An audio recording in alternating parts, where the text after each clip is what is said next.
Now I can see you. Oh, you can? Well, I'll have it both ways. Yeah. It's okay.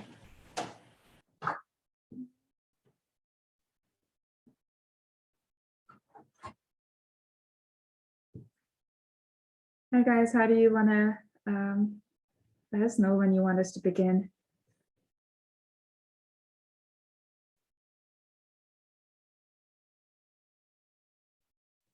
I think we're good to go. Thank you. All right, perfect. We'll go ahead and get started then.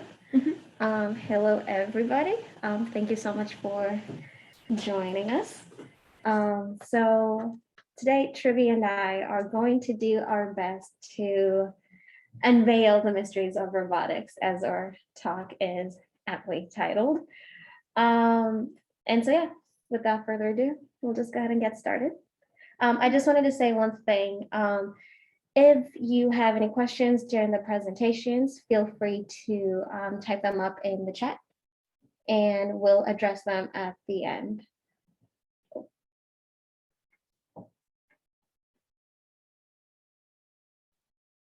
So we're in all of these, I think we'll give the links in the end, but we're in robotics and those are our different labs. To the next slide. So who are we? I'm the one on the left. I am Tribhi. I am a PhD candidate in robotics at Michigan here. And I've been working on robotics in the sense of collaborating with people and making plans and working alongside people in real environments. That is my goal for the future of robotics, and we'll go into our work more in depth later. And this is Eva. Yeah, I guess I'll go ahead and introduce myself. Yes. So my name is Eva. Like Tribhi, I am a PhD candidate. Although not in robotics, I am in mechanical engineering. But that goes to show just how broad robotics is, and you don't necessarily have to be in the robotics department to practice robotics. And like Tribhi said, we'll go a little bit more into our work and the journey, but just as a brief summary, I am interested in working with exoskeletons. So essentially you can think of, an Iron Man suit, if you will, if that's the picture you want to have in your head. But yeah.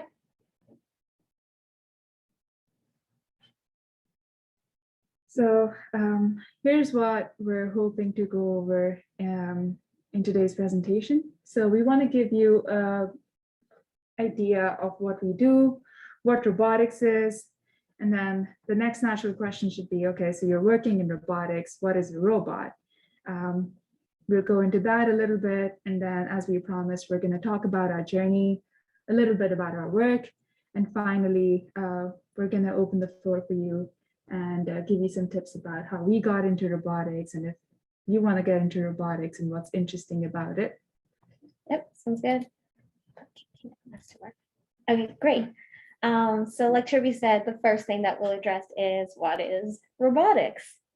And in the robotics department, we like to split robotics into 3 different subsections. So the first one being sensing. So first part of a robot is being able to observe the environment around you. And you'll see that there's different videos over here, but sensors are simply, it can be anything from a camera or a 3D camera that's on the left, or it can be a LiDAR, which is most of the videos you see here. It's like a high quality infrared range device, which basically tells you, sends a ray out and then gets a ray back and tells you where different things in your environment are.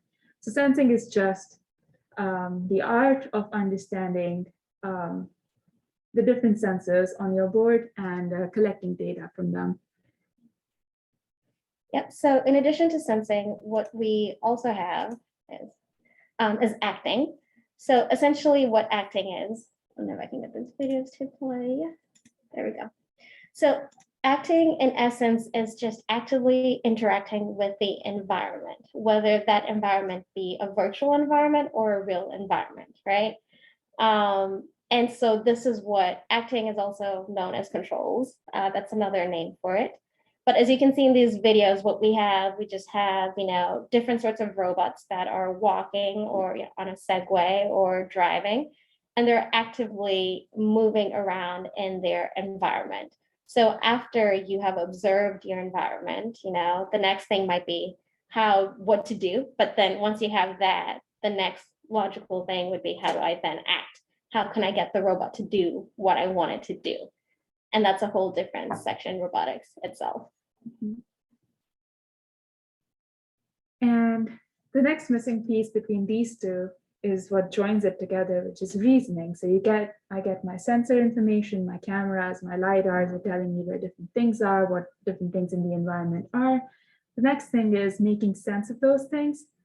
So there's different architectures that we use as roboticists to make sense of our environment. So let's say the thing on the right, the robot is trying to understand if the picture it's seeing is, let's say, a bird, a mammal, or a fish.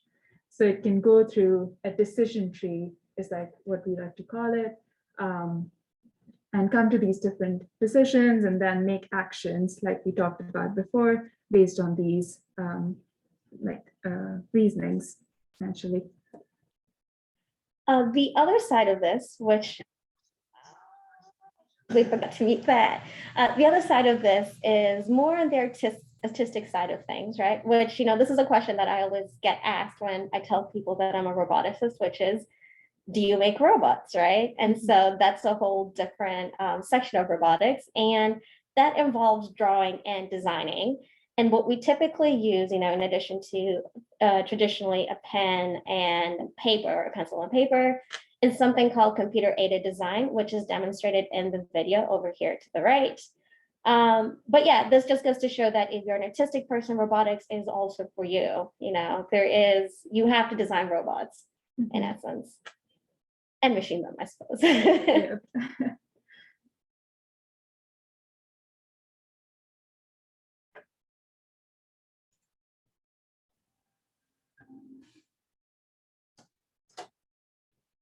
And then going on from there, I think this is more of a future goal, or what we're researching actually actively about is having or developing technology that can make humans actually trust robots.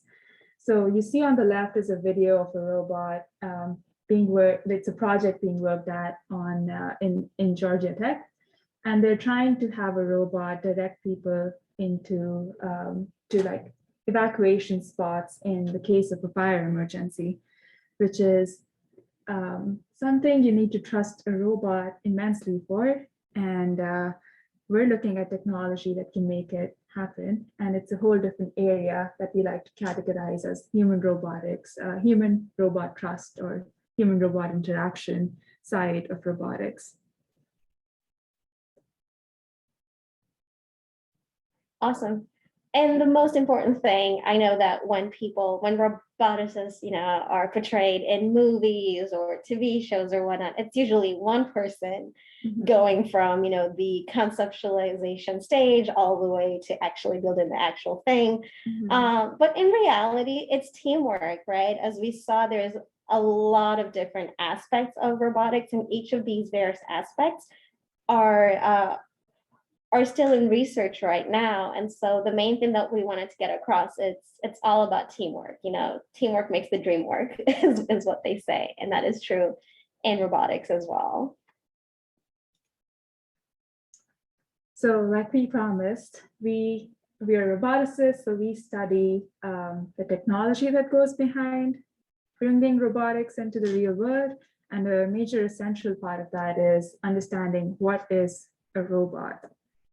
So here's a question time. Yeah. Question time. Well, is this a robot? Is your coffee machine a robot? Or is this fancy looking thing a robot? Alexa, driverless cars, bots, all of these things could be robots, or none of these could be robots. Depends. Depends on who you ask, honestly. Exactly. The So, beauty of this is, I mean, yeah. So Tribhi and I talked amongst ourselves trying to come up with a definition that we both agreed on, and this is what we landed on. But we just wanted to let you all know that depending on who you ask and who you talk to, people have different definitions of what a robot is. But in our definition, we characterize a robot as a programmable object that acts in its environment, whether that's a virtual environment or a real environment. So based off of that definition, I guess you could go back to the last slide, and figure out what is a robot or not, little exercise for y'all to do.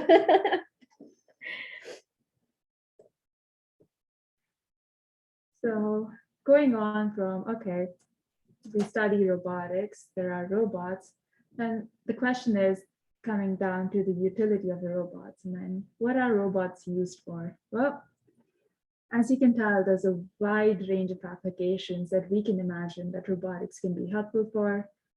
They can assist in surgeries or explore places that people can't exactly get to, or be a part of industrial robotics, doing jobs that people would not necessarily want to do or be very good at. So here's where we would like y'all to be a little bit interactive with us. And there is a poll here that you can find if you go to that website. But essentially the question is, do you mind going back to repeat the question real quickly? I'm sorry. The question will be on the website itself, but what does a robot not need? Does a robot need legs or wheels? Does it need eyes? How about a human operator? Does it need a map? Is it a combination of either one of these options, or, you give them the answer. This thing is tricky. Pretend you did not see that. And so yeah, we're gonna give you like maybe a minute or two. Mhm. Do you wanna go? We can go up to the responses and say. Let me put the poll in chat. That's what I was trying to do. It's here. I'll just chat it in. Here we got it. Oh, thank you so much, Kyle. Thank you.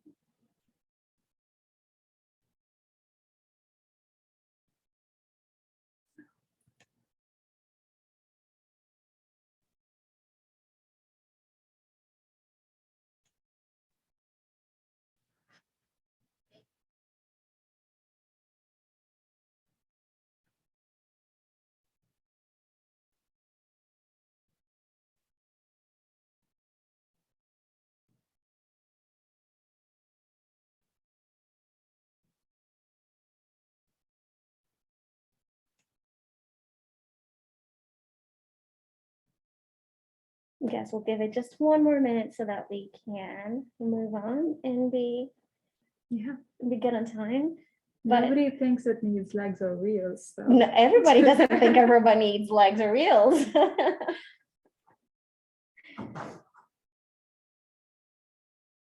That is interesting. I like that. Maybe it could be a drone. Maybe it's flying. Right? Yeah, drones don't need it. Nah, why do you need legs or wheels? Why be, tied to the ground? Could just swim. It could. So yeah, that is a thing called the time. We'll allot for this. So just going back to the presentation, for y'all that didn't see the actual answer, this is a trick question. Apologies. So depending on the robot and the environment that you're in, you could need legs or wheels or maybe not, right? And so just to give an example in terms of human being in the loop or having a human operator, here is a robot that is teleoperated, right? And so this is essentially what happens, with robots and surgeries, right? Where you'll have the surgeon behind the robot actively, giving the robot instructions on what to do. Another example of this is where the human, in essence, controls the robot via remote controller here, and give the robots directions what to do. Essentially, the human acts as the reasoning, right? So if you think back to the acting, sensing, and reasoning, when you have the human in the loop, the human takes responsibility of the reasoning. Oh. And then the next section is when we have robots that are completely autonomous. So that means they don't need people to help them make decisions, or they don't need people to even, hold them or tell them what to do. So they make their own actions, they make their own sensing decisions, they make their own reasoning, and that's what we call a autonomous robot. To be fair, there's different levels of autonomy that we can look into, but a fully autonomous robot, we're yet to see. And also the definition is vague, so I couldn't tell you. Still working on it. I just wanted to point out that in this video over here, you can sort of see what the robot is seeing and how it's coming about the decisions, whether to turn left, whether to avoid that object, right? So when we talked about observing, this is how the robot is seeing its environment. And if you're more interested, you can go check out this video later on. But yeah, we just now want to, now that we know, at least hopefully have a better understanding of what a robot is, what robotics is in general, we want to talk about how we got to where we got. Right. So we'll start with me. So again, my name is Eva. I was actually born in Kenya, which is in East Africa. Moved to the United States when I was in the 5th grade, moved to California, did my undergrad in New York, and now I'm in Michigan. Honestly, did not know what I wanted to pursue. I ended up applying to different schools as 3 different majors, and whatever school I got in dictated what I would be. So got into an engineering school, here we are. So I ended up pursuing mechanical engineering of my undergrad because its curriculum was the least restrictive. And I honestly had absolutely no plans to pursue a PhD, but again, here we are. Here we are. So again, I did my undergrad at a school called Rensselaer Polytechnic Institute. It's in upstate New York. I started off as undeclared, then moved on to biomedical engineering, and finally landed on mechanical engineering. I did participate in undergraduate research programs, and depending on the college that you're in, these could have different names. Mine was called, I guess, the URP, and I worked in essentially the aerodynamics field. So I was very interested in how can we better, I guess, airflow so that we can reduce the drag, in terms of planes and things like that. And how I got into robotics, again, it's not a very clear path, but this is just to show you that you can come from a very different sort of background. I held a different variety of leadership positions in undergraduate, and I was able to, obtain 2 fellowships of Boeing, and working at an aerospace company is what actually got me into robotics, funny enough. But here we are in grad school. I started graduate school in 2017, pursuing mechanical engineering with a focus on controls and robotics. So I did still keep with mechanical engineering, but now, again, working on the robotics side of it. So I work with Professor Grizzle in bipedal robotics. So that's what we're interested in. So bipedal robotics are essentially just robots with 2 legs. Did not pass my qualifications exam the first time, passed on the second one. Again, I guess to show that when you fall down, you just gotta pick yourself up, dust yourself off, and keep moving on. My current research is on bipedal locomotion. Again, robots with 2 legs, essentially, how can we get them to walk, but mainly with a focus on exoskeletons.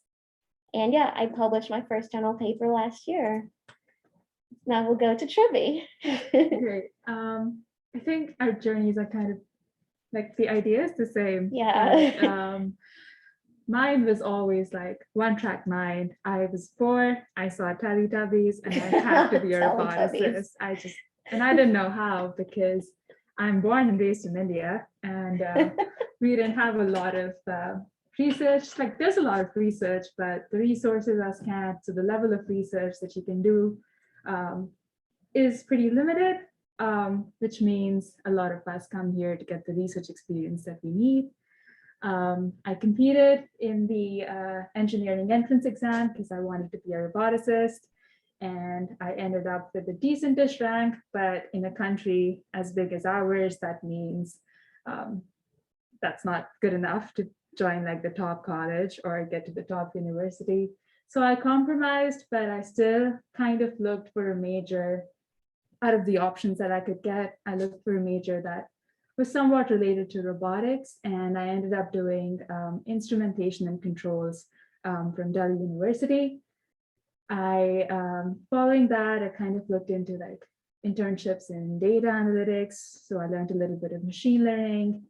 Then I independently researched a little bit on what I wouldn't call robotics anymore, but it was somewhere in the area, and I understood kinematics and dynamics, and I published 2 first author papers, and finally applied for a master's here at Michigan, and I got here in fall 2018, starting my master's in robotics. From there, I think I started fall 2018. I started to maximize on mostly like my coursework. I understood a little bit of controls from my undergrad, but then coming here, the coursework is a little more breadth because you want to cover all of acting, sensing, and reasoning. I knew a little bit of acting from what I did in undergrad, and then it was just a whole different ball game to understand the breadth of it. So I struggled to keep up with the coursework, different learning styles, moving to a new country. I saw snow for the first time, lots of new things, and took interestingly enough, my first course ever was with Professor Grizzle, where he was teaching linear algebra, and I'd never taken that course before. And I took the graduate version first thing, and I really struggled, but here we at are. the end, 2 years later, I was GSIing for him, and I'm very proud of that. I think I'll go into Rob 101 later because I think it's interesting. Following that, during my master's, I was trying to figure out if I wanted to do research, say doing a PhD, or just master out, get into the industry. I took an internship at Honda, and I was working as a controls engineer.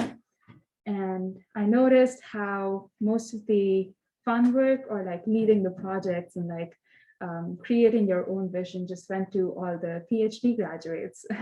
So I realized, well, if I do want to work in robotics meaningfully, I want to stay on as a PhD researcher. And I started working with my current advisor, who was a postdoc then. I was working with Eva actually. And I did some guest lecturing, and I found out that academia is for me. And from there, it's been about my PhD journey, which I will talk more about my work in a bit. But yeah, that's how I got here. Yeah. So essentially what Tribhi and I are very, very proud about in terms of where we work is that we like the value, right, of the department that we have here. And we like to do, robotics with respect, right? So we value integrity in the sort of work that we do. Because we all know that with technology such as robotics or anything else that fits underneath the robotics umbrella, artificial intelligence, there is always some ethical questions in there. And so we try our best to make sure that, what we do is, we are responsible for the sort of technology that we put out there. I don't know if there's anything you want to add to that. No, I think that's what has kept us in this program and motivated us to work towards something. Yeah. Right. So I guess we'll start with what I do. So my objective in my work is to achieve a stable motion of an exoskeleton for people with paraplegia. So paraplegia is, or people who have paraplegia are people who do not have control of their lower limbs. So they don't have control of their legs. And so the idea here is that in our lab, we work with robots such as the one that you see over here. This robot is named Cassie, made by Agility Robotics. And the question that we have is, can we take what we have learned from these sort of robots and can we apply that to exoskeleton? The reason for that is that we can break these robots as much as we want. But when it comes to an exoskeleton where a human needs to be strapped into it, you need to be a lot more careful, right? So it might seem like it's a linear problem, but really it's not that, it's not copy paste application wise. And vice versa, you do also have the other way where can you take what you learn from exoskeletons and feed it back in there? I forgot. So apologies for the sound, but essentially what my research has been on is the sit to stand motion. And that is not a motion that people think about all the time. But the idea here is that if you are going to transition from a wheelchair to a robot, such as the exoskeleton, in order to do that autonomously without any outside assistance, you need the robot to start from a sitting down position. So the next question is, how do I get this robot to stand up? And as you can see in the videos, it's not that simple, right? There comes times where it's like, oh no, I'm about to fall, right? And you can think about all the various situations where if you have a heavy backpack and whatnot, and you're trying to stand up and you have to like maybe lean a little bit more forward than you would in other situations. But that's sort of what I've been investigating, is just various sort of ways that we can get this exoskeleton to stand up in a very smooth manner that's safe for both the user and efficient. But yeah. And my side of things are a little bit different because our research areas are very diverse, but I think my time as a PhD student here, I started off with GSIing in course development of Rob 101, which is the linear algebra course we have here for the freshmen here. We basically developed like different projects, and on the left you see is like a LiDAR video where our students worked out how to collect the scans and like make an image out of the LiDAR. And then finally, the one on the right you see is like we teach them how to do an NPC control of a Segway. And I would encourage, if you're interested, look at the material. It's open source. Professor Grizzle is an amazing teacher, and you're going to learn how everything cool in robotics comes from math. And there's so much math that we learn and that we're excited to teach. But my research side is, my project is programming a museum docent. That is me. And our project is in collaboration with the Museum of Art here at Michigan. And what we're trying to do is we're trying to have a robot give you a tour of a museum. And there's, if you think about it, there's a bunch of interesting problems that you want to maybe look into. We don't go into all of them because it's hard to evaluate them, but you could think about interaction with people. How do I get people to be interested or listen to a robot? How do I get people to follow a robot around a museum? How does the robot know which areas to visit? How does the robot get to these places? There's a myriad of questions that I'm looking at, but not all of them, because you have to channelize and specialize in one thing. But it's a very interesting project, and I'm very happy to be working on it. This is basically how far we are right now, where we map the museum. So this is the behind the scenes of the video you just saw. So we've mapped the museum out, and we have the robot, like you see on the right hand side, the big red cluster basically tells you where the robot is. And our robot navigates the museum based on the goals that we give it. And you see on the right, this is a little bit sped up. I think it's in 3x. Our robot doesn't move that fast, but basically we're giving a tour. And that's how far we are. And the thinking behind it is our planning architecture, which is basically, let's say I give you a map of a museum, and I tell you, well, the dots are where all of these different artworks are. And a tour guide robot, a good tour guide is going to tell you, well, what all do you want to visit? How much time do you have? Okay, well, I'm going to recommend that you see, say, A, B, C artworks. And then what it does is it shows you the shortest path of getting to all of these artworks. And then finally, on the right-hand side, you'll see is it shows a couple artworks. So you'll see some dots that are not being visited, chooses some artworks, and then it finally goes and visits these artworks, is what the line in pink is. And that's how far I am. So the question then is, based off of what we've talked so far in terms of robotics or research, are we there yet? Is this field done? Is there anything more left to do? And in a roundabout way, we would like to try to answer this question by posing questions to you in turn. So we'll start off with A, would you trust a self-driving car with your life? As Professor Ms.Tribhi walks by. And, there is no right or wrong answer, but, would you trust a self-driving car with your life? And all prompts are welcome in the chat. But yeah, they're saying kind of, maybe, yes. Depends. Optimistic. I mean, this person clearly does. Honestly, knowing the people that work on there, like the autonomous driving, and having worked sort of kind of in the area, I wouldn't trust them just yet. No. We got somewhere to go. We got somewhere to go, a lot of places. Another interesting case is like in the assistive technology. So would you trust your Roomba to successfully clean your house without getting lost reliably? Can you prove that,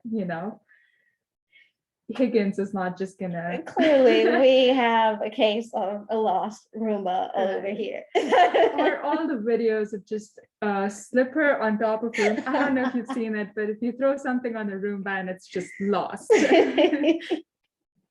So, think about that. Think about that.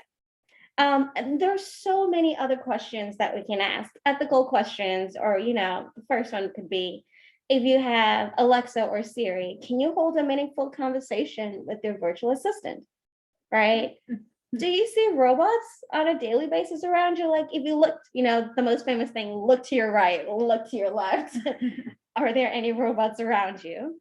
And so many other questions, should we rely on robots to inform us of medical decisions, legal decisions, etc.? What does that look like? Mm-hmm. So all of this is to say that there is so much work to there's do. Still a lot of work to do. Yep. There is a lot of work to do. And we would like you all to join us. I know. And best part about robotics is just looking at the blooper videos. That's my favorite thing to do. But yeah, so there's a lot of work to do, and we're excited, and we want to encourage everyone, to join us and work with us. Yes, please. Because we're narcissists. And it's the best thing in the world. Why would you spend time doing anything else? We agree. So the question you should be asking is, are you qualified to be a roboticist, and what can you do to get there or help you in your journey? Which is what we're hoping to, talk about. Yeah.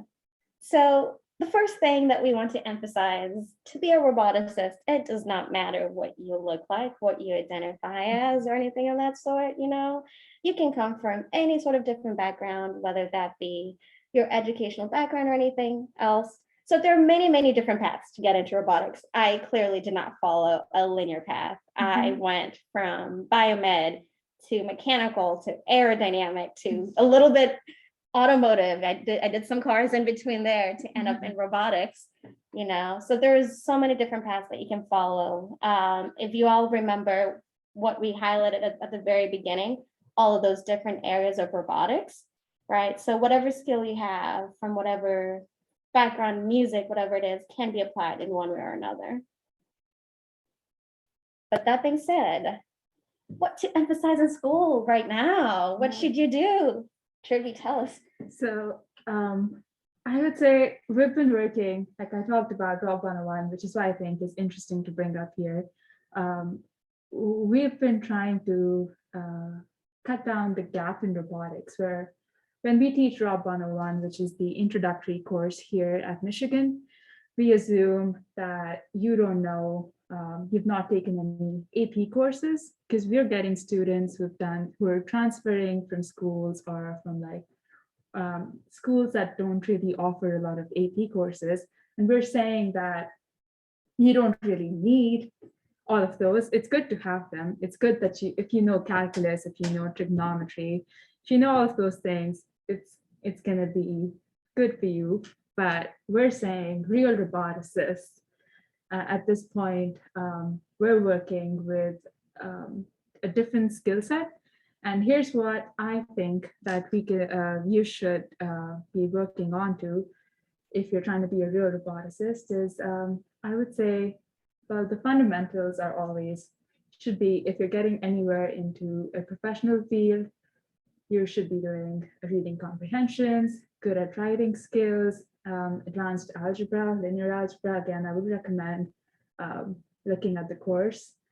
Some trigonometry, physics, chemistry, programming, they're all good skills to have, depending on what your interest is. Nobody needs all of them, I would say. If you're good at physics or you're good at chemistry, I don't think you need to be a very good programmer just yet, but Yeah, you could be all, or you could be one. yeah, I 100% agree. Yeah. And our curriculum is such that we're having students come in from like community colleges and transferring and still doing well as a roboticist. Just various backgrounds. I think the main thing, though, I would emphasize above all is learn how to study effectively, right? And if you can do that, you can come in and you can essentially absorb everything that's being taught. Like I, for instance, did not leave high school knowing how to program. I did not care about programming.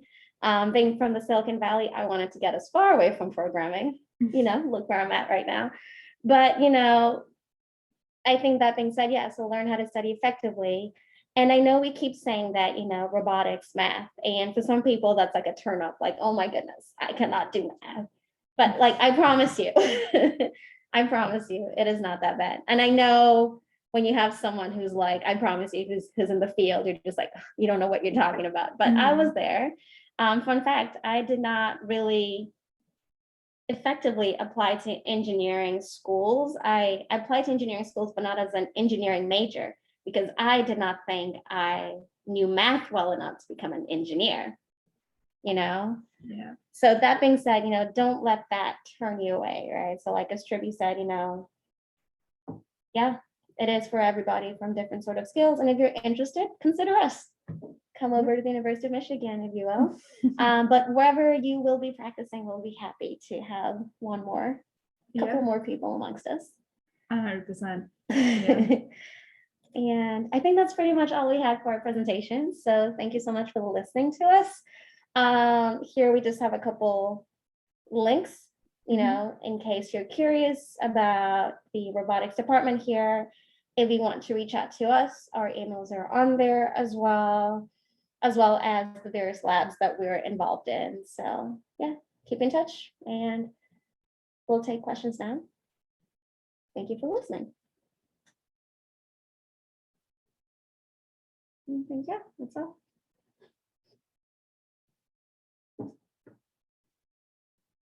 Stop sharing? Yes. Yeah.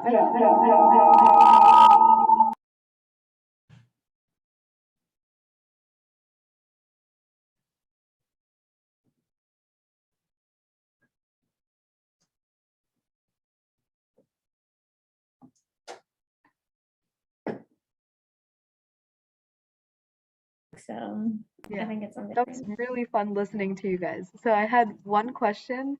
It was about like you mentioned GSI or something. Wait, what?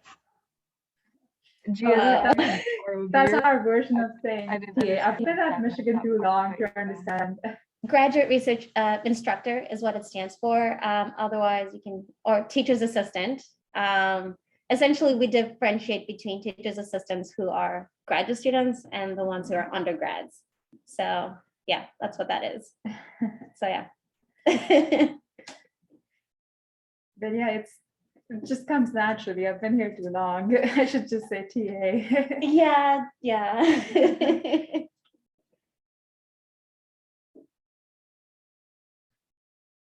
Right, I had a question too. Can you hear me? Yes. Okay, I have to turn you down while I'm talking so that we don't get the horrible feedback. So pause for a second after I ask so I can turn the volume back up. But I was just wondering, one issue that comes up a lot in discussions about sort of robotics is the impact of automation. The discussions on its impact on the economy, employment, and so on, since they're just the number of jobs that or tasks that can be done by robots seems to be expanding more and more. I was wondering, is that impact on society something that comes up in discussion in robotics departments? And like, what is that discussion like? Oh yeah, Yeah. it definitely comes up. And I mean, again, this goes back to essentially, the sort of slogan that we had, which was robotics with respect, right? And so with every sort of thing that you do with robotics or with technology, you need to be aware of how it impacts society. And to sort of be able to sort of think a couple steps into the future to see how that goes. And so when it comes to robots, essentially autonomizing a bunch of different tasks, there are different sides to that debate, right? There are some sides that say that by doing that, you are now freeing people to then do other tasks that I guess are quote unquote not so mundane, but that depends on who you talk to. So I would say that that at least within our circle, within the school that we're in, this is something that is actively spoken about and discussed. Essentially, I think our vision is also in the sense that we also think of it as creating jobs and creating jobs in robotics. And our vision of making it equitable is making sure that, people can join us, and we're diversifying our recruitment and, trying to come up with courses, and most of our courses are now available online. And we're hoping that more people are interested and want to work with us on this. Yeah, and I think, Tribhi brings up a good point, because the more different people that you have from different backgrounds, the more, the various solutions you will get. And so in answer to that question, I would say that question is still something that is actively being discussed. Yeah. I don't think the discussion has ended, and I don't think it will end anytime soon. That being said, we are pushing ahead with, while still trying to be aware of the social impact and whatnot, while still trying to help society, whether that's by creating, different sort of jobs, or so, engaging with people who are in those fields and seeing how we can assist them without, quote unquote, taking over. So I hope that answers your question. I had another one also, unrelated to that, but Eva, you mentioned you were undeclared originally in undergrad. I thought that was kind of interesting, and I am also a PhD program survivor myself. I just finished in 2018, so I know part of the process of part of the process of getting into a PhD program is you have to choose a professor to work with and find some sort of research project to work on. So I was just wondering how the two of you sort of navigated that. Like, how did you end up where you did? Like, what sort of went into your decision-making process? I think for me, I didn't fully commit to PhD at first. I didn't apply to PhD straight away. I wanted to see where I fit. So I worked with my current advisor while I was doing the master's. And the project of my PhD project, again, I started while I was in master's year. So for me, it was more looking, I was fortunate enough to actually understand like the working styles matched and the research areas matched with my advisor. Some people, take a shot in the dark, and your perspective is probably pressure on that side. Yeah, so unlike Tribhi, I did a direct PhD. And so what that means is that I immediately went from my undergrad into PhD. I did not take any gap year. I did not work for anything. And, going with a sort of theme in my life, I chose a PhD in a topic that I had never taken a class in. So that was a very huge shot in the dark. I'm very happy it worked out. In terms of choosing an advisor, what I personally did is I spoke to previous people who were in PhD programs, got to understand, they made me understand that choosing an advisor is essentially, is not a decision that should be taken lightly. It's almost a decision that I guess should be taken as heavily as you considering who you would marry, or who would be a long-term partner in essence, because you're committed to this person for 5 years. And they essentially kind of hold your future, in their hands. So what I ended up doing is I ended up generating a bunch of list of questions. And before I got into a lab, I would essentially ask the professor to connect me with a student in their lab. What I found out though was that the students in the lab are not always as honest as students who have already graduated. And that makes a lot of sense if you just think about it a little bit. And sometimes when a professor wants you, or sometimes a professor will say something because that's what they want to do. But at the end of the day, that's not how it ends up, right? So for instance, if you want to end up in academia, like Tribhi wants to, it makes sense for you to go with a professor who has a track record of putting people in academia.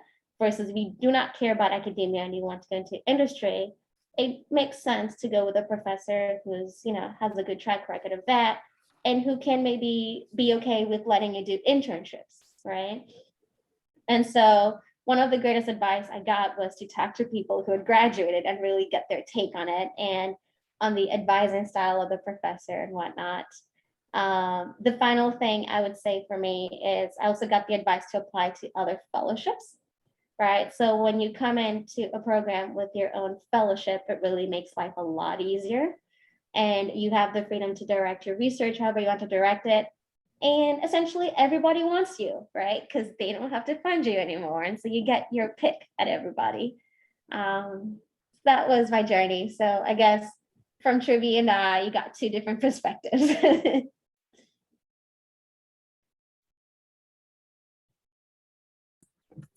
Yeah, thank you. I don't know if there are any more questions from this room. It was great to see you guys. Thank you for arranging this. Yeah, thank you for giving the talk. It was really interesting.